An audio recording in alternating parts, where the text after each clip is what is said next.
This is an interview with Milton A. The Hampton Inn, Newburgh, New York, January 8th, 2003, approximately 4 p.m. The interviewers are Mike Russert and Wayne Clark. Could you give me your full name, your date of birth, and place of birth, please? Milton Arnold Egger. We pronounce it Egger. They spell it like Eager. Okay. And the date of birth was May 3rd, 1925. And I was born in Newburgh. Okay. What was your educational background before you entered service? About 3 years of high school. And then I was drafted and I had to go into service. Okay. Could you tell me when you heard about Pearl Harbor? Where were you and what was your reaction? I was, I think, 17 years old. 16 or 17 years old. And yeah, about 16 years old. It was 1941. And we were on Route 300, which is this route right out front here. But I was staying with a girlfriend that I had, sitting on the front porch. And we had the radio on. And we heard that the Japanese had bombed Pearl Harbor. And her uncle came out, and I asked Ray Tilford, I think his name was. I said, Ray, where is Pearl Harbor? He said, I don't know. Why? I said, well, the Japanese just bombed Pearl Harbor. So that's the way I found out about, of course, I was 16 years old then. Okay, were you drafted or did you enlist? I was drafted. What year? 1943. All right. Where did you have your basic training, and could you tell us about your basic training, your boot camp? It was in Spartanburg, North Carolina. And it was back in 1943, Spartanburg, North Carolina, and we had, I think it was 13 weeks of basic training. And then we had a short leave to come home, and then from then on I went to the different bases and everything. Okay, what were the relationships like between you being a northerner in South Carolina? To tell you the truth, I don't remember too much about it. I mean, we were restricted to the base, and you met fellas from all over the United States that was in the service too. And I remember one time we got, I think it was a weekend pass, and we decided to go into Spartanburg. Or was it New Orleans? I'm not sure which it was now. But we were on a bus, and of course, being from the north, we used to sit up anywhere in the bus. Well, we always sit in the back of the bus. But when we got down to, I think it was in Spartanburg, I'm not quite sure, we were told that we couldn't sit in the back of the bus. That was for the blacks. But it didn't bother us any because what do we do? We were associated with them up here all the time, too. So we told the bus driver that we'd sit in the back. He said, well, I'm sorry. He said, I had to stop the bus and put you off. So we relinquished and went up there and sat up the front of there. And then it says on the sign on there, for colored only in the back. But we stayed up in the front to appease the driver, and that's about the only thing I can remember. But the South, we were 18 years old, and you had to be 21 years old to get a drink in a bar. And if you did go around the bar, they wouldn't serve you any alcohol because you weren't 21 years old. It's a funny thing too. You were 18 years old, you could fight for your country, but they wouldn't serve you a drink. Was this your first time away from home? Oh yeah, absolutely. Yes, it was. And the first Christmas down there, I'll never forget it. The song "I'll Be Home for Christmas." And they had speakers all along the bases, all along the barracks and stuff, and they were playing this Christmas music. And you talk about a tearful guy. I couldn't be home for Christmas, so it was quite a shock. But the training went fine. It was different and everything, but it went fine. We had not a bad time. Okay, you were trained in mortars? I was in a heavy weapons company, and we trained in heavy machine guns, water-cooled 30 caliber machine guns and the 81 millimeter mortars. Yes, I was trained in that. Basic infantry training. Hand grenades, rifle shooting, target practice, machine guns, pistols, and all that stuff. Went with the basic training. What unit were you assigned to? When I was in the States or when I went overseas? Well, in the States and then overseas. Well, I was in Company D. I don't remember, just Company D. I can't remember the designation of the battalion or anything like that, but it was just a regular infantry company. Okay. When did you finally go overseas? Early 1944. Now, were you assigned to a unit prior to going overseas, or did you go over as a replacement? No, when I finished my basic training, they sent me home for, I think, 2 weeks or 3 weeks, and then I went back to, I think it was, I had a report at a certain place. I don't remember where it was now, but then they took us out and they shipped us over to, out to New Orleans, and we went down to New Orleans to a port of embarkation, and we stayed there for a while, and then they transferred us out to a place called Pittsburgh, California. That was a port of embarkation too, and that's where we left to go over to New Guinea.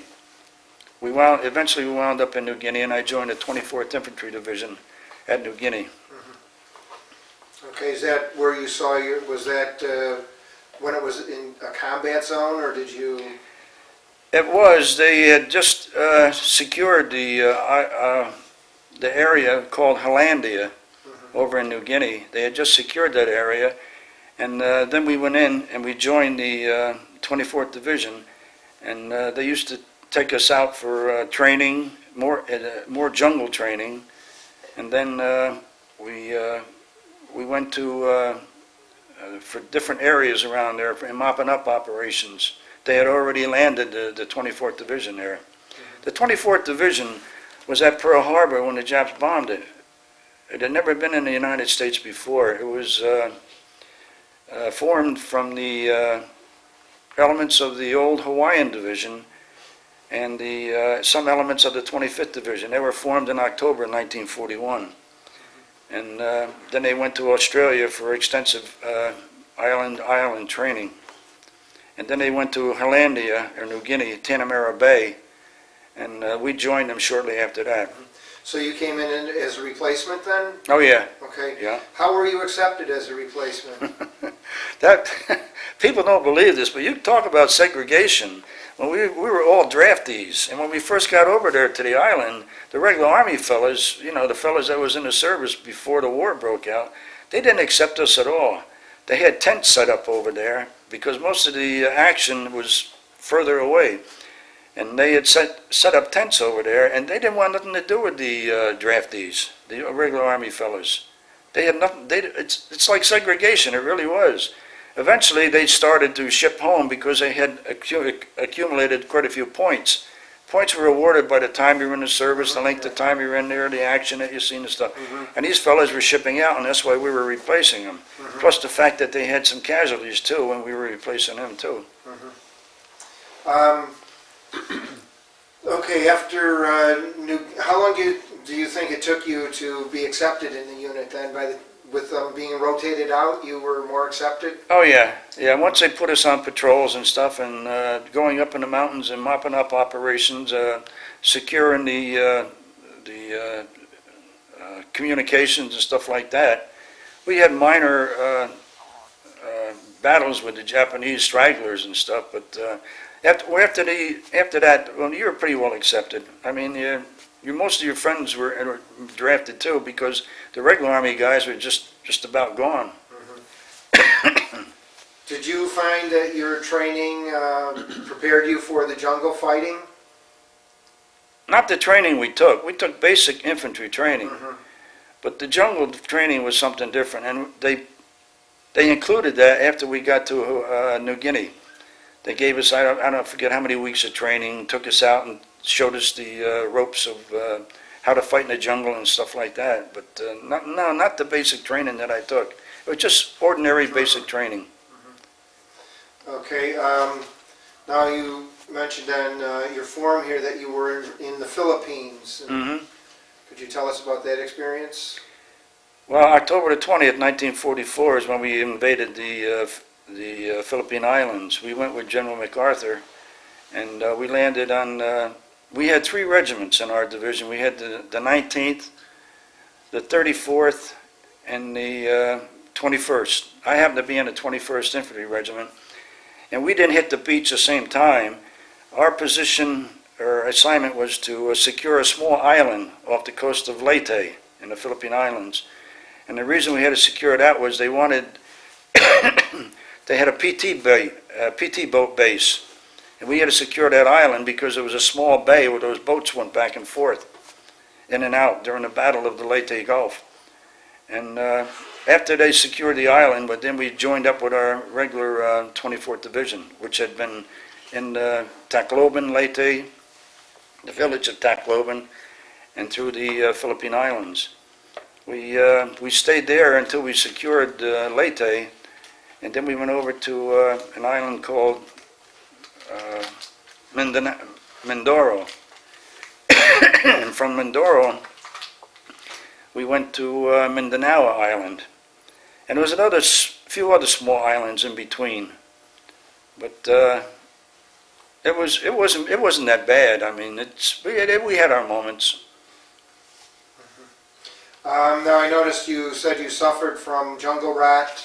Oh yeah. Did you get this in the Philippines? No, in New Guinea. New It was Guinea? in the swamps over there. You walk around with your. We didn't have combat boots. We had the old-fashioned World War I leggings that they used to wear, and then they came out with the combat boots. And funny thing about it, all the fellas from MacArthur's headquarters wound up with the combat boots, and the infantry soldiers still had to wear the leggings until the quartermasters got the boots in that'll fit them. And that's what we wore over there. And So you had the low-cut shoes and the leggings? yeah. And then later on, I don't remember exactly when it was, but it upset us pretty bad because MacArthur's headquarters, all the fellas that was associated with MacArthur's headquarters came out with the brand new combat boots. And we didn't have them. We had the old-fashioned leggings. And I don't remember just when it was they assigned us, but the quartermaster got it to us pretty good. How did they treat your jungle rat? They had a thing called methylate. It's like I know it's not like an iodine, but it's like a purple. And you go to the aid station and they'll swab it on there, and it cured it pretty good. What did you think of MacArthur? To tell you the truth, I thought he was a pretty good general. And if I may tell you a story, that we were in the island of Leyte, or on the island of Leyte, and being that our regiment was assigned to a different, smaller island because of the PT base that they wanted to secure, the PT boat base they wanted to secure. Our other two regiments was up in the front lines fighting, and they took us over off the island to go back to Tacloban.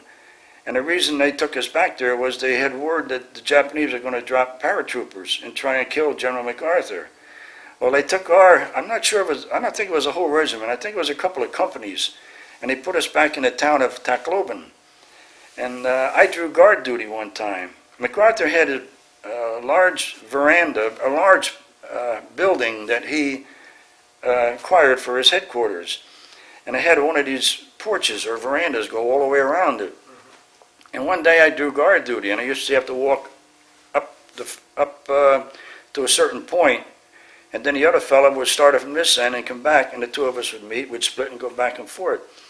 Well, I had that guard duty that day, and General MacArthur was sitting up on the porch, and he was sitting in a rocking chair smoking a corncob pipe. And I looked down to my left, and here comes a soldier, a GI, and he was drunker than a hoot owl. He was really, he'd been drinking tuba or jungle, what they call it, white lightning or something, but he was really drunk. And he was hanging on the fence as he went along. So I cautioned him. I said, "Come on, soldier, you can't stay here. You got to keep moving. You got to keep moving." So he looked up and he says, "Is that the general up there?" I said, "Yes, that's General MacArthur. Come on, you got to keep going." And he stopped and he grabbed the hold of the fence, and I couldn't pull him off because I had my BAR on the Brownie automatic rifle on my shoulder. And I said, come on, soldier, you got to keep going. So he looked up there and he says, and he was drunk. He said, he hollered, General MacArthur, is that really you up there? And surprisingly enough, the general looked down, and he got up from his rocking chair, and he had a corncob pipe, and he looked down there, and he says, yes, soldier, it's me. And the soldier says, I just want to let you know, and he threw him a salute. He said, I just want you to know I'm happy to be over here fighting with you. The general says, thank you, and he sat back down, and the soldier walked on. But General MacArthur, I sort of like General MacArthur. I mean, he wasn't the kind of a general that would pit his men or the division against the whole, like a bonsai, like the Japanese would do. You'd fight like individual battles, would say. A glass of water there if you...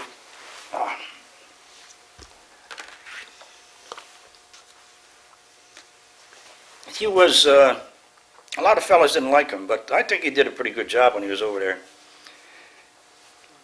And we stayed in the Philippine Islands for quite a while. I don't remember exactly the dates, but we stayed over there for quite a while. And then we went over to, they transferred us over to, the war had ended, and they transferred us over to Japan for Army of Occupation.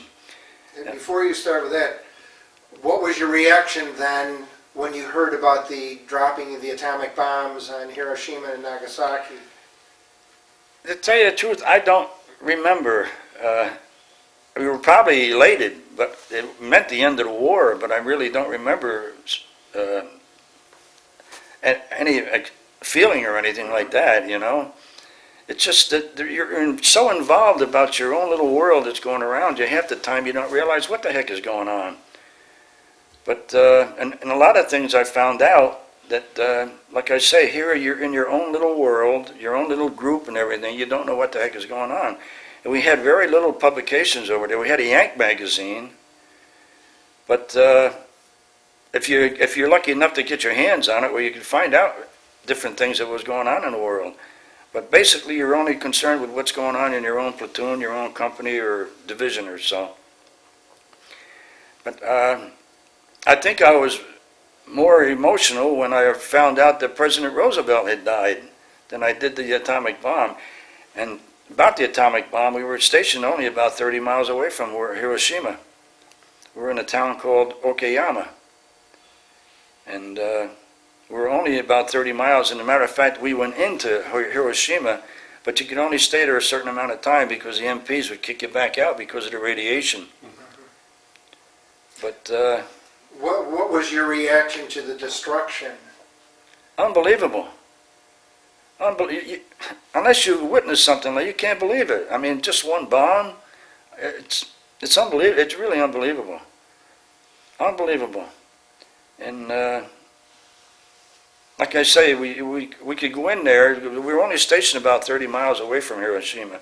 We could go in there on a train or a bus or any way we could get a ride in there, but it was, you couldn't believe it.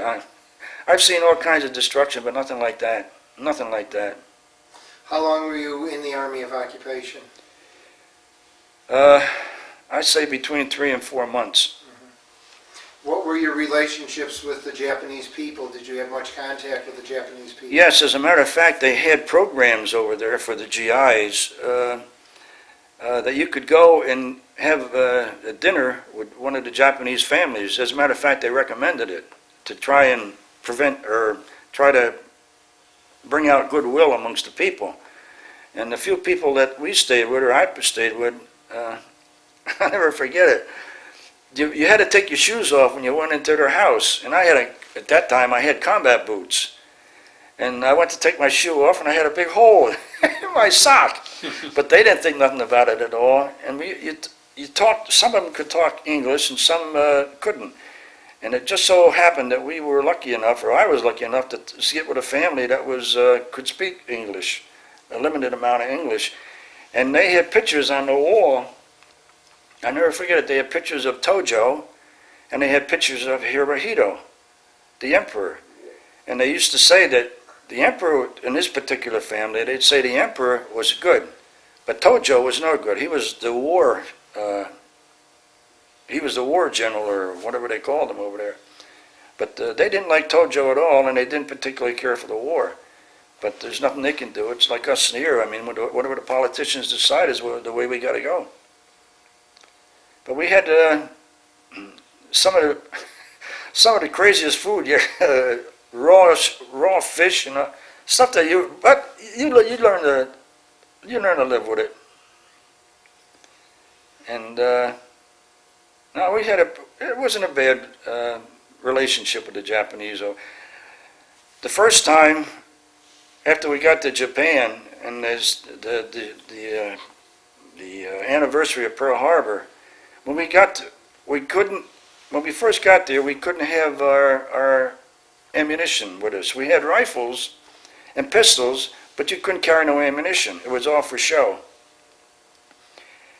After when the day of the anniversary of Pearl Harbor, December the 7th, that would be 1945.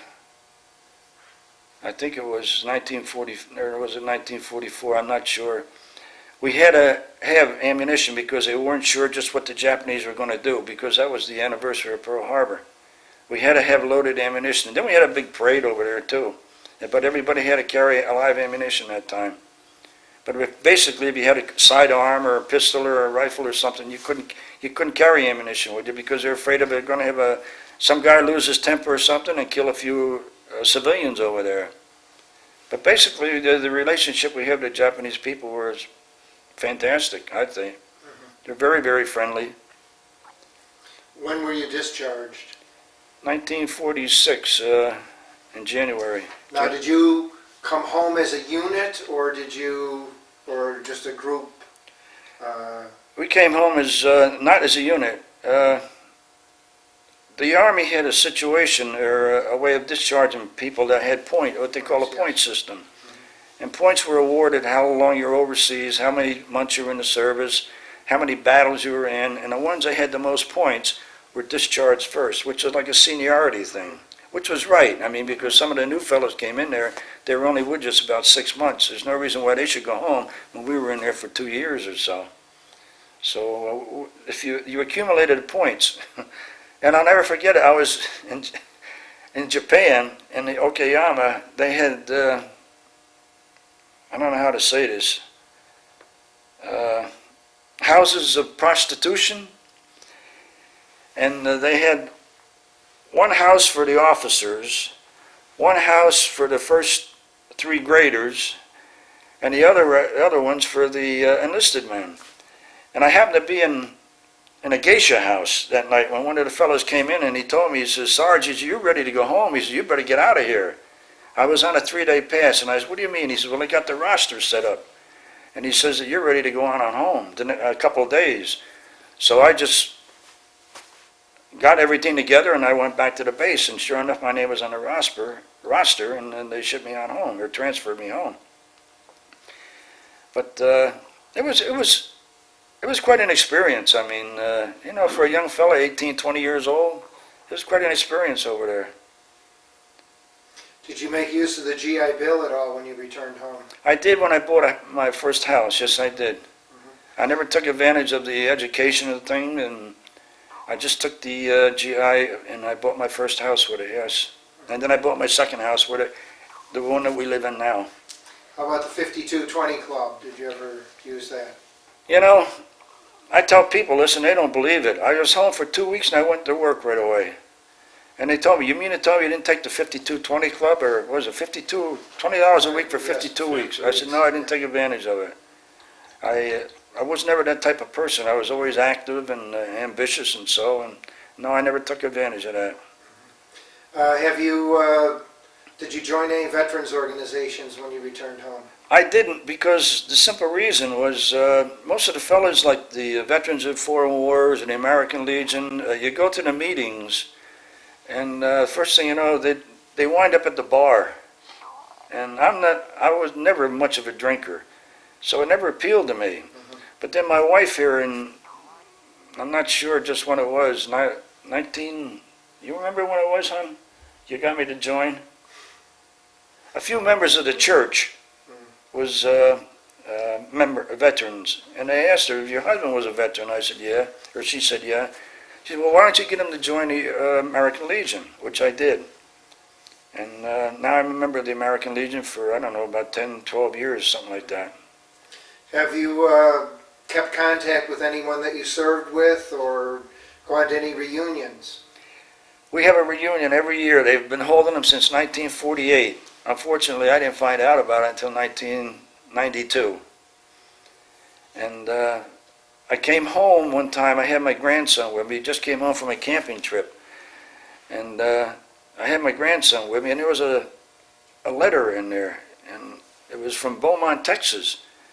And I said, I don't know anybody from Beaumont, Texas. And then I happened to think the wheels started turning. And I told my grandson, I said, you know what? I said, I think that man, his name, John Raglan, I think that man signed the Japanese flag when I left Japan. He was my old foxhole buddy.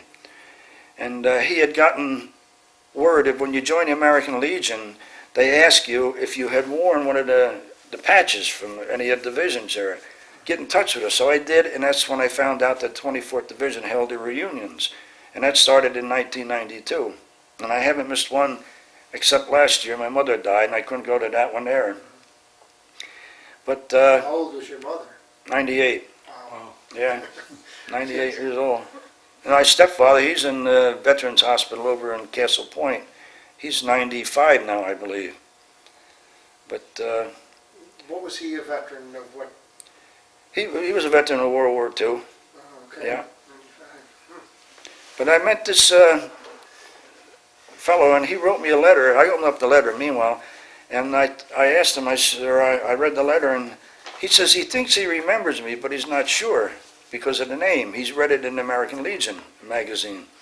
And when I joined the 24th Division, they put a pamphlet out about the people that had joined. So he see my name in there, and he says, I think I remember you, but I'm not sure. So I wrote him a letter back, and I told him, I said, I went upstairs. My grandson was with me. I went upstairs, and I got the Japanese flag out that I had the fellows had signed when I left Japan. And sure enough, his name was on there. So I wrote him a letter back, and I told him, I says, John, I says, you're an old foxhole buddy. I says, and yeah, we were together. I mean, we're like foxhole buddies. We were foxhole buddies. And I says, I decided to go to the reunion. It was in Savannah, Georgia, in 1992. And of course, I didn't know him. I walked into the hotel where the reunion was being held, and there's a bunch of guys sitting or talking in the library or in the lobby. And I asked them. I says, walked up to him. I says, I tapped one of the guys on the shoulder. And I said, you know a fellow by the name of John Raglan? And he looked at me, he says, you mean Big John? I said, hell, I don't know if he's Big John or Little John. I haven't seen him in 47 years. So he looked around the lobby. Oh, yeah, there he is over there talking to these people over there. So I walked over and I tapped him on the shoulder. He turned around. He says, Milt. I said, John. And then the tears started coming down. I mean, people were clapping and everything because we hadn't seen one another in 47 years. And now we keep in touch with one another all the time. Yeah. So... How do you think your service affected your life? Actually, I don't think it affected my life at all. It was an experience. I was one of the fortunate ones that got through the whole thing without getting wounded or anything. Well, I can't say I didn't get wounded, but that's another story. I slipped when we were on mopping up operations. I slipped on going up a mountain. I was helping one of the other GIs up because we had ammunition, mortar ammunition, and the mortars and that stuff is pretty heavy. And I slipped. I was up on top of the hill first of all, and I went back, dropped my pack, and I went back to help this other guy up, and I slipped on a muddy section there, and I come down, and I cut my arm, ripped my arm open here. Well, they sent me down to the aid station to get it stitched up, and the guy says, oh, he says, we'll put you in for a Purple Heart.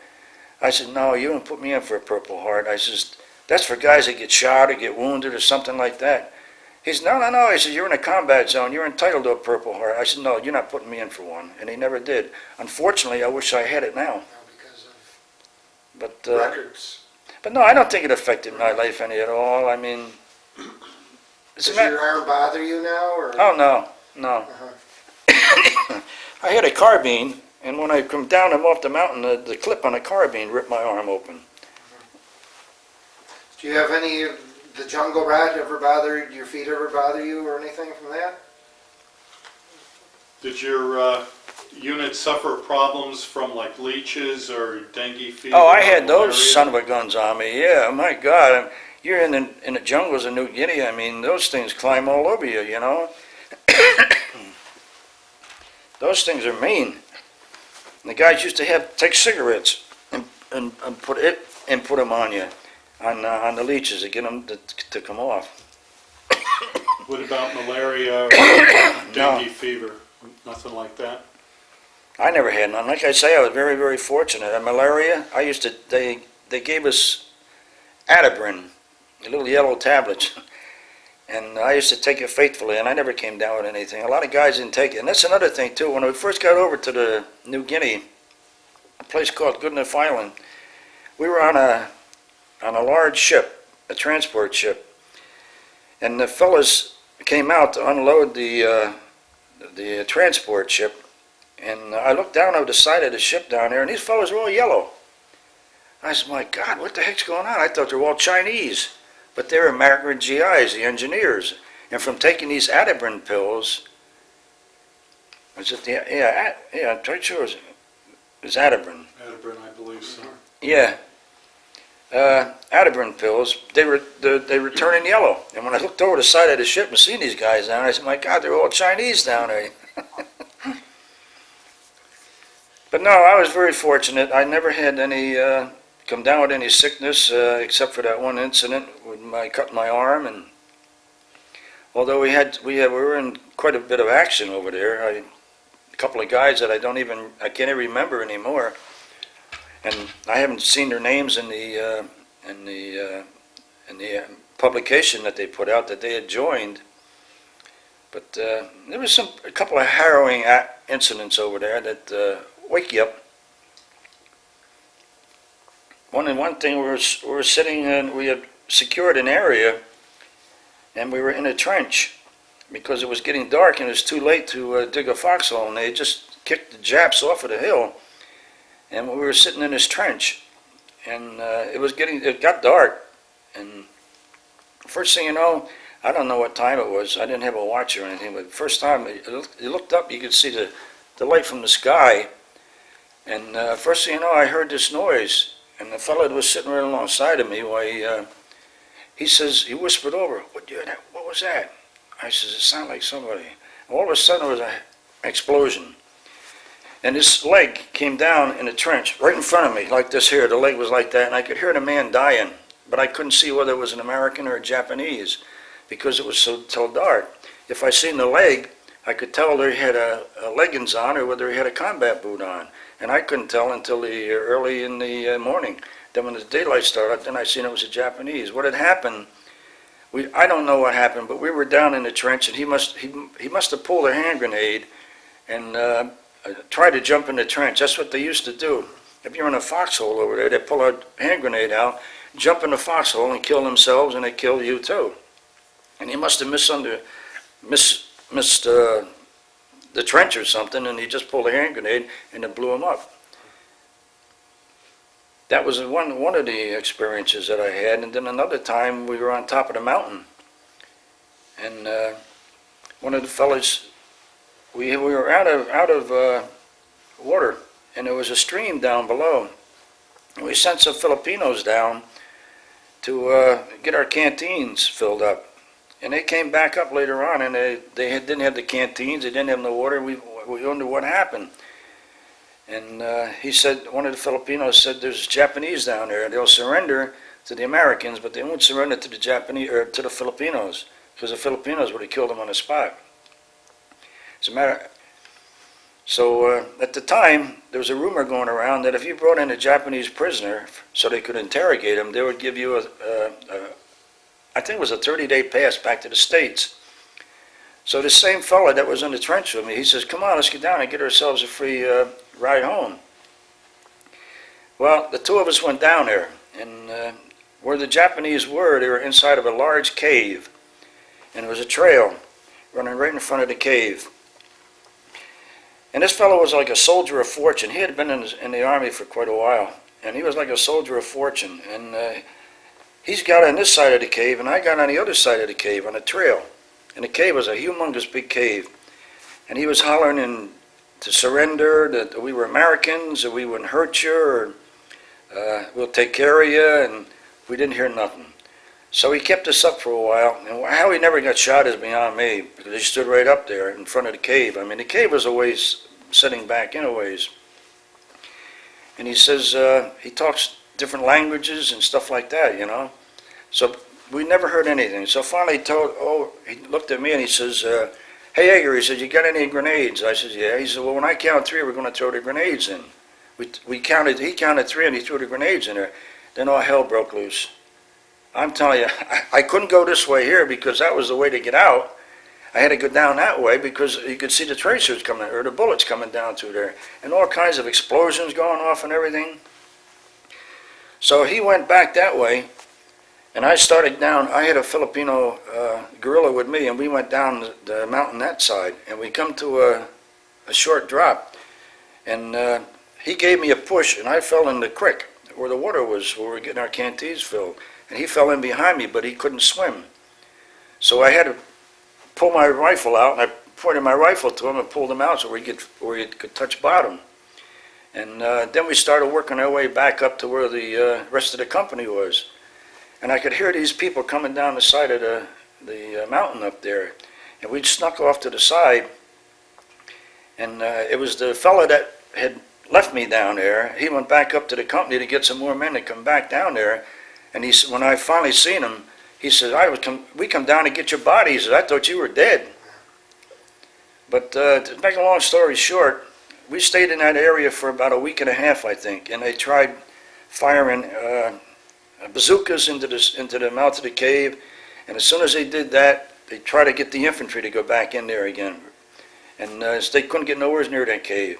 So then they called in for an airstrike. And they had a squadron of planes came over, and they had two 250-pound bombs. I think they were P-40s underneath the wings, and one 500-pound bomb under the belly. And they came in there, and we went down there. The rifle company went down there and laid out banners so they would know where to drop the bombs.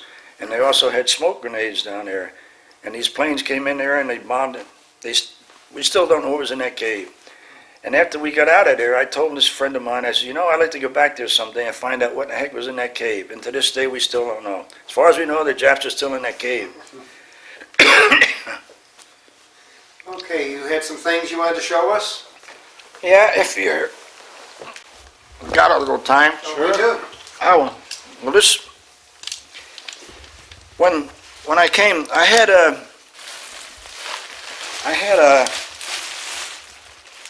sword that I took off of the Japanese when I was over in the islands. And when I came over to Japan, they told us you surrender to the quartermaster.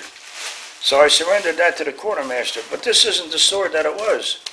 The sword that I had was a beautiful sword. And you had to hand it in to the quartermaster, and they would put a tag on it with your name or your serial number on it. And when I go to get it, when I came home, this is the sword that they gave me. But it's a regular samurai sword.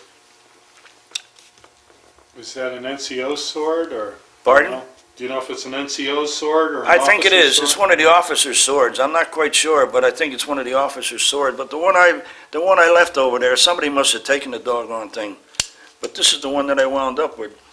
They wanted to disarm the Japanese army, so what they did, when they surrendered, they had all the soldiers the Japanese army, they had all the soldiers put in the stuff in the warehouse, rifles, pistols, any armament at all. And when you went to go home, you went back to get the article that you tagged, and it wasn't there. So they gave me this sword and I've kept it all these years.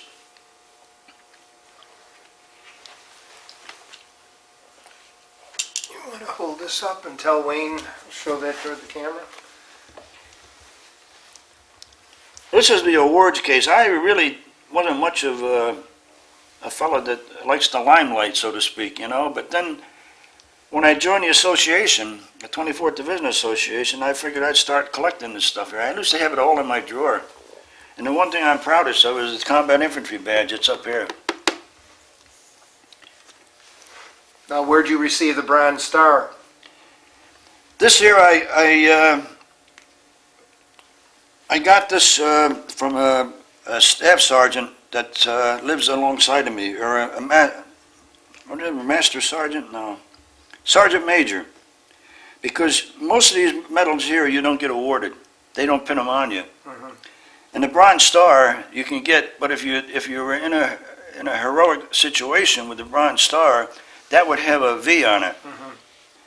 But there was a concurrent award, and to earn the Combat Infantry badge, which is up here, entitles you to wear the Bronze Star. This is the World War II Victory Medal. This is the Philippine Liberation Medal and the Presidential Unit Citation from the Philippines. This is the Good Conduct Medal, the Army of Occupation, and the World War II Victory Medal. These are the ribbons that I got with my when I was overseas in Japan. I'm sorry. The stars pinned to the ribbons are battles that you were in. The arrowhead is you spearheaded in a particular landing. Now, when was the photograph taken? That was taken in Japan, 1945. Did you have some other things you wanted to show us also, or I know Oh, you yeah. brought a bag and Yeah, if you are Sure. interested in them.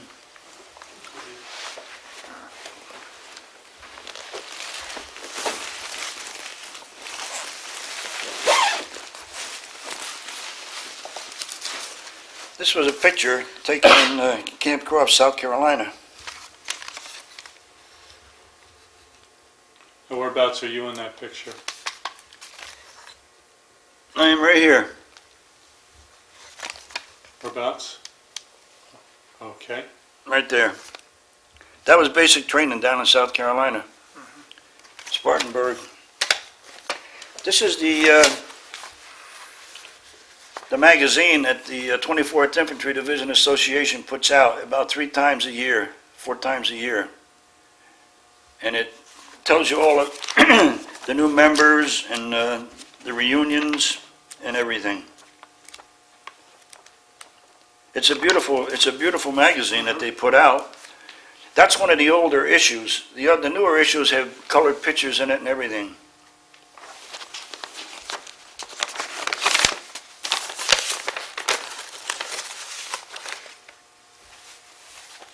Now these are the Japanese flags that I brought home. I can hold one side of it. This one here, I had the Japanese mark the name on it. This is where we were stationed, Okayama, and that's the Japanese word for Okayama. There's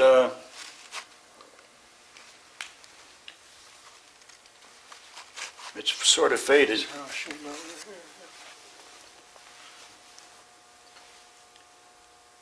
There's Tokyo. There's one up here with Tokyo on it right here. It's marked out in Tokyo. Hiroshima's over here, Curry. Hiroshima and Curie. Okay.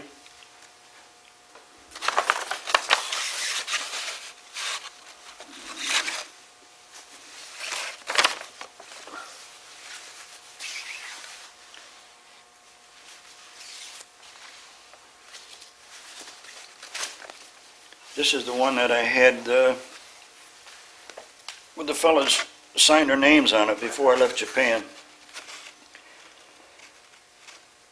There's 63 names on there, I think it is. This is the fellow here, John Raglan, that had signed it before. And when I took it down to the reunion, I asked him to copy it because it's starting to fade out now. And so far we found about 3 or 4 or 5 guys that used to be in our outfit with us. But right now there's 60, and they're from all over the country here.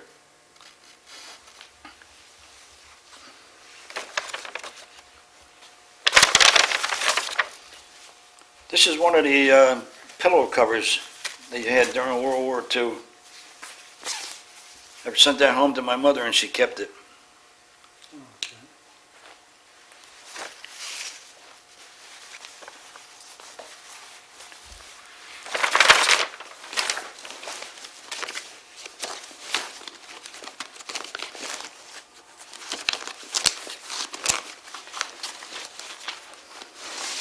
This is an album my daughter put together for me. She wanted to attend one of the reunions, and this happened to be down in Nashville in 1995. It was strictly by coincidence that her vacation coincided with the reunion that we were in. And this is the album that she made.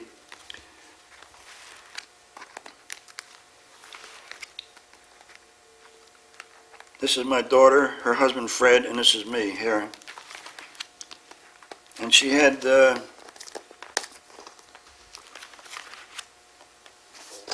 this is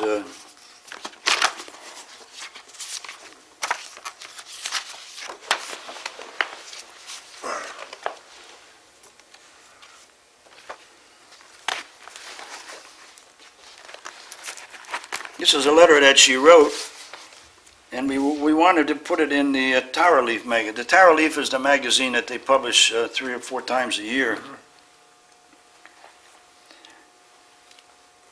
She did it, and oh, this is my friend here, my old foxhole buddy right here, John Raglan.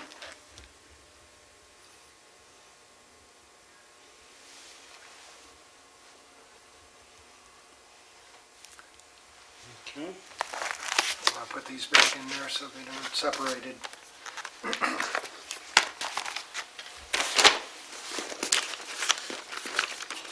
See, our division was called the Victory Division, and they were in Desert Storm too. As a matter of fact, they spearheaded Desert Storm. And what the heck was his name? The general, I can't think of his name. Schwarzkopf. Schwarzkopf, yeah, he was the general in charge of it.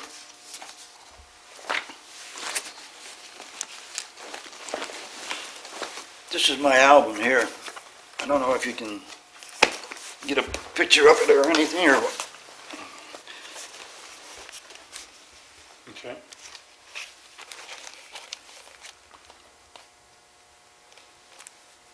This is what I'm proudest of. Combat Infantry badge. Mm-hmm.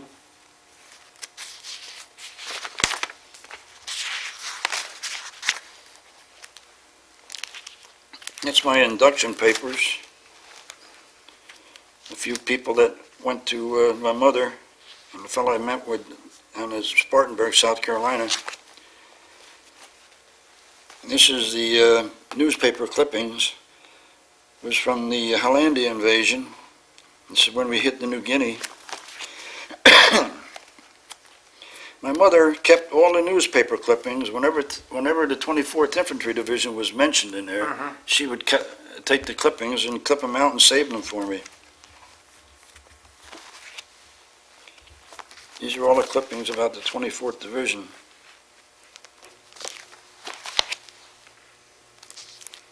There's a commendation from the regimental commander.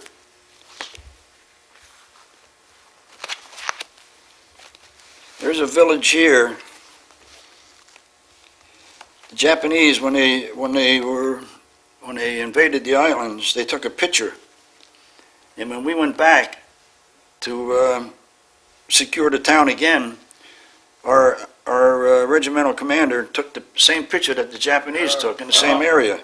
If you can look here, you can see the same building right here.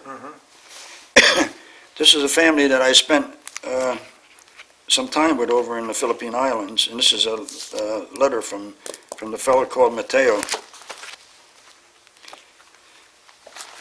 I asked my mother if she would send me some picture cameras, but cameras and film were hard to come by back in World War I or World War II. And she sent me this tiny camera with a roll of film, and these are the pictures that I've taken with it. And some of them I had them blown up. That's me over in Japan here. There's a bunch of fellas here.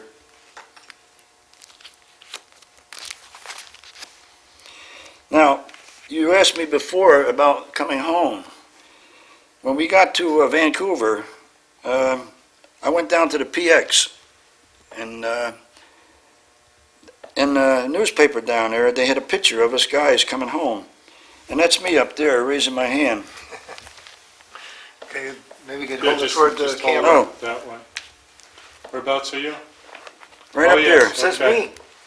Got it. And this is the ship that we came home on, the SS Cape Mears. It was a Liberty ship.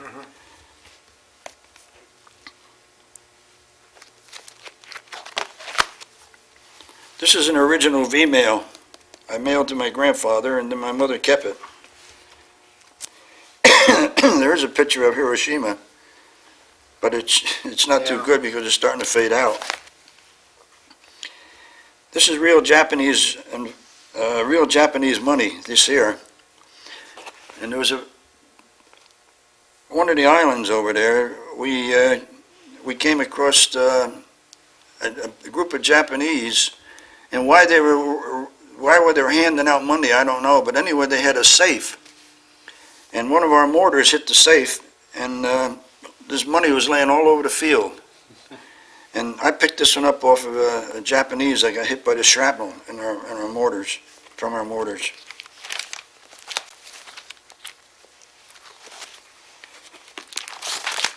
Anytime I found anything about the 24th Infantry Division, I'd save it. This is my discharge. I had a discharge, and when I bought my house, the savings and loan wanted to have the regular discharge, so I gave it to them, hoping I'd get it back. Well, they lost it, and I never got it. Oh, boy. But it just so happens that when you got discharged, they advise you to go to your county clerk's office and have your thing photographed. And I had took it down to a photographer, and he enlarged it right back to the same size that it was before. These are some Japanese pictures of Japanese girls.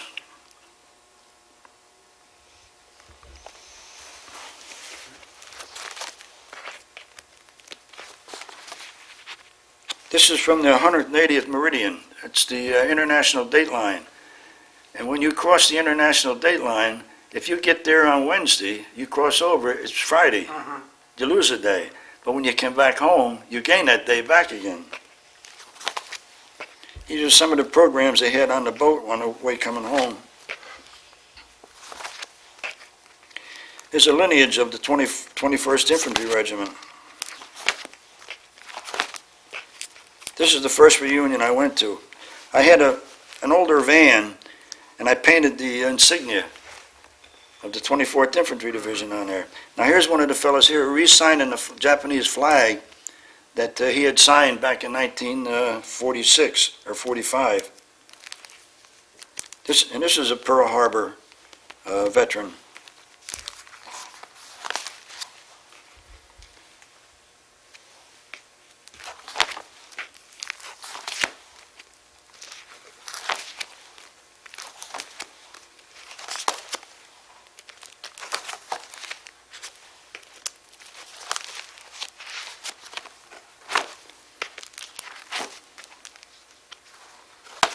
These are all pictures from the reunions that we've had.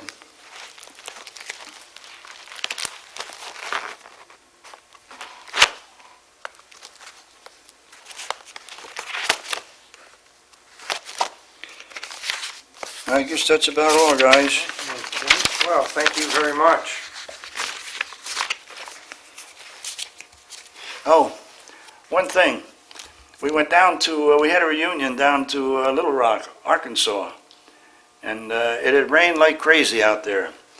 So first time I was in that area, and I was concerned about my van, because they were breaking into vans and stuff like that, you know, so, and I didn't want to get a ticket. I wasn't sure I was parked in the right area or not. So I took off one day, and I went down there to check on the van, and when I got there, it had been raining. And I walked up to the front of the van, and I looked, and I said, damn, I got a ticket. So it had rained, and the paper was all wrinkled up and everything, but it was underneath the windshield wiper. So I took it off, and I sat in the van, and I unrolled it and everything, and this is what it said. Oh, my goodness. Isn't it something? Let me zoom in on it. Okay, what does it say? Thank you. Thank you for our freedom. Oh, okay.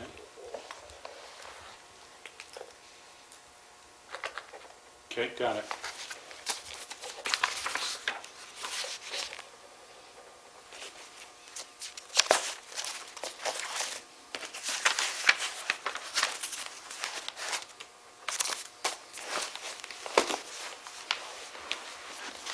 Okay, thank you.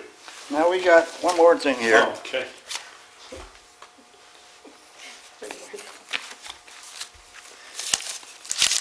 Recently, the state of New York had a recognition program. Are you familiar with it? Yes. Oh, you are? I was going to ask you about that. Yeah? And they awarded me a diploma. Long time coming. It was when I first got word on it, I figured out what the heck, what do I need a diploma for, you know? I mean, they're 77 years old, what do I need a diploma for? So I put the application aside, and I forgot about it. And then one time I figured, oh, what the heck, I said, I got thinking about it, I'd probably mail it to me.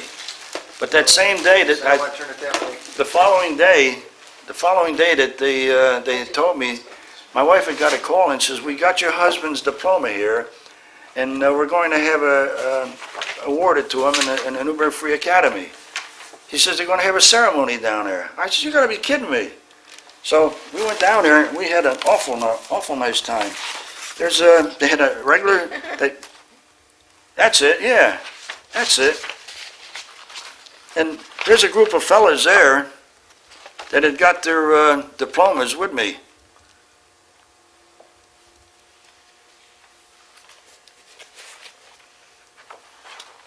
Okay. Not only that, but then they put it in the newspaper.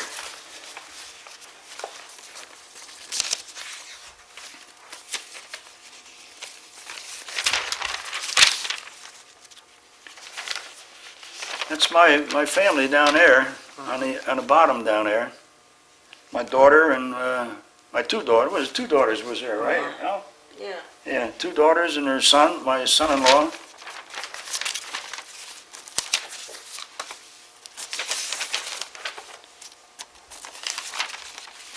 There's another picture of it. There's in a paper. They they put on a nice show down there for something you would never even think of. Yes, one of the gentlemen that was in this, that's where we got this from this morning. Really? John Holman, Oh yeah. Korean War veteran. Yep. Yes, we interviewed him this morning. Okay, well, I think that's, Do you see that? Yep. Hold it right there. Let me just zoom in a little closer.